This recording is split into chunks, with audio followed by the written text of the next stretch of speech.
அது தெரிலப்பா, நான் இன்னும் பார்க்கல. தெரியலையா? மாமா அது கூடவா நீங்க பார்க்கல? ஆ, நான் இன்னும் எதுவுமே பார்க்கலம்மா, எனக்கு எதுவுமே தெரியாது. சரி, எந்த இடத்துல மாமா?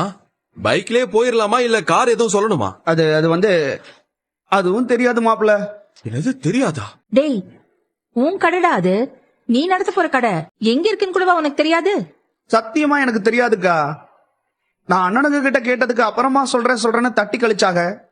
நானும் எனக்கு அதுல விருப்பம் இல்லாம வேற ஏதோ சிந்தனையில அதை கேட்காமயே இருந்துட்டேன்க்கா. சித்தப்பா இப்ப நாங்கெல்லாம் எப்படி வர்றது? ஆ, ஆ, அது நான் வேணா போய் கேட்டு வந்துடவா? நான் ஏன் இந்த இடத்துக்கு என்ன குறைச்சல? இதே ரோட்ல தானே மச்சான் கடையும் இருக்கு. மச்சான் கடை இருக்கிற அதே ரோட்ல நான் எப்படி நான் கடை நடத்த முடியும்? நம்மளோட பாண்டியனும் சரவணனும் வராங்கங்க. வரவங்க யார்டா இது நம்ம கடைக்கு தப்புல புது கடை ஆரம்பிச்சது அப்படின்னு பார்க்க கடைசியில் பார்த்தா பழனி பேசிகிட்டு இருக்காருங்க. காந்திமதி ஸ்டோர்ஸாக இருக்குது. இதை பார்க்குற பாண்டியன் ரொம்ப கோவப்படுறாரு.